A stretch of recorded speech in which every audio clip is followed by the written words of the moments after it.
Hi, Michael. How are you doing? Yeah, I'm good. Thank you, David. Good to see you.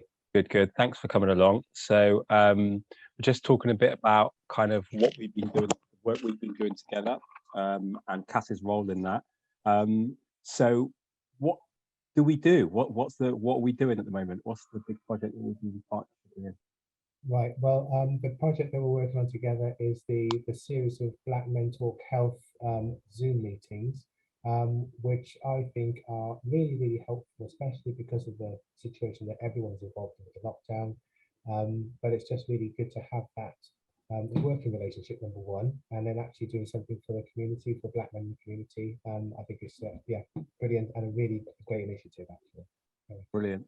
Okay, and what would you say is the purpose of it? Like, what do you think? What do you think it accomplishes by doing this?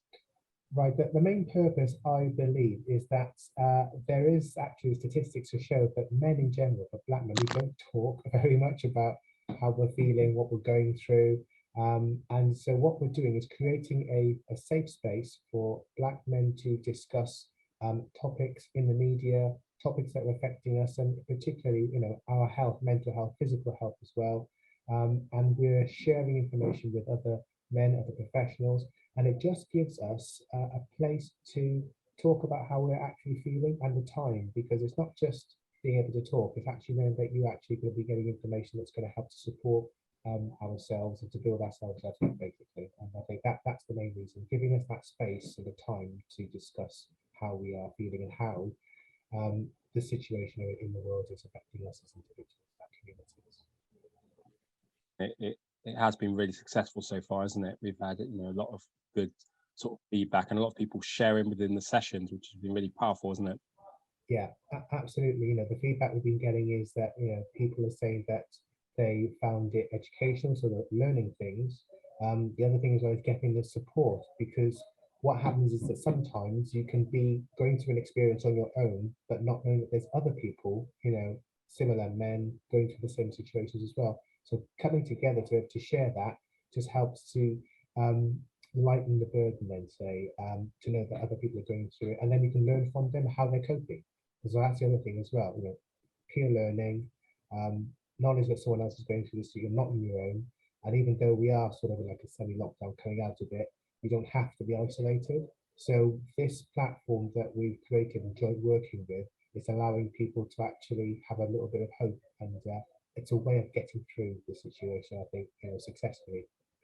Absolutely. And I think, yeah, you mentioned that partnership work, and I think me being with Cass, you being with Nilaari, it's been really good to link up along with Pastor Raymond and to do some joint working together. And I guess that part of what Cass kind of aims to do is to create that link up and that coordination.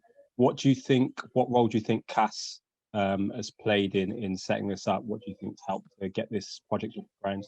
Well, Kat has been, really instrumental in helping to get the meetings going, getting speakers and coordinating the meetings, because there's a lot of background meetings that we do that no one else actually sees, to get it up and running. It doesn't just appear out of nowhere.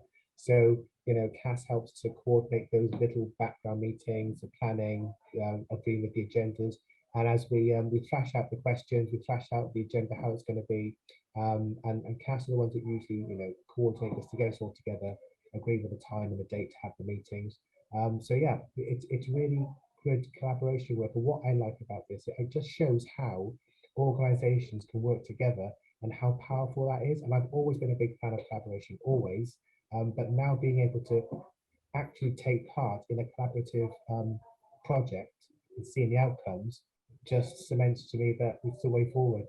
So I would encourage any organizations, if they have a project, to put collaboration at the foundation of what they want to do, because you're going to be more successful than trying to do it on your own. No, absolutely, I agree. And I think there's something about that skill share, isn't there, Michael? About being able to use each other's strengths and skills. I think Absolutely. between myself, yourself, and Pastor Raymond, we've done that, haven't we? We've used our different skills and areas of knowledge. So Yeah. And just to say as well, David, because what it is, when three people come together, it's not three people. You're bringing together three circles of influence, and so it's not the people, it's the people they know.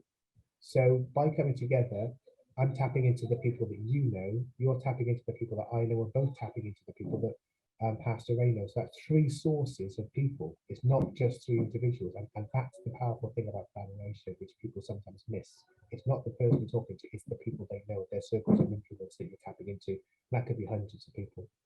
No, absolutely. And I think our reach has actually started to grow a little bit, and we've had a lot of different diverse people on the calls, and people from different with different situations and different environments, and they felt safe to share, which has been the amazing thing. I think people have talked about that, haven't they, about feeling like they felt safe and comfortable enough to share their life experiences.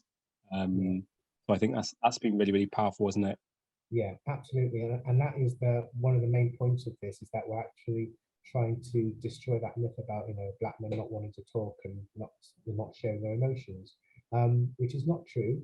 What it's about is providing the correct environment. And I think that is one of the main things that Black Mental Health is doing, is providing the right environment, as you said, David, for people, men, to feel safe to talk about what they're going through, which I believe is a way to preventing, you know, that isolation and, you know, worst case scenario, people and men taking their lives, which is a fact. You know, as you know the statistics yourself, we want to reduce that, and I believe that this project is helping to have a positive effect on stopping that eventuality and allowing men to say that actually there is a place or space they can actually talk about how they're feeling, and not be judged. And that's the other thing as well. Nobody wants to be judged, so it creates that safe space. It's non-judgmental.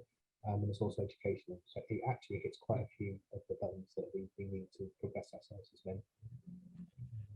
Yeah, Michael, and thank you. And I appreciate you coming on today to speak about kind of what we do. And obviously, here at CASP, we're looking to collaborate on lots of different projects. And this is definitely one of the best projects, and one that's close to our hearts. So yeah, thank you for coming along and having a chat today. Yeah, absolutely. And I'm sure it's going to continue. So yeah, always a pleasure. Thank you.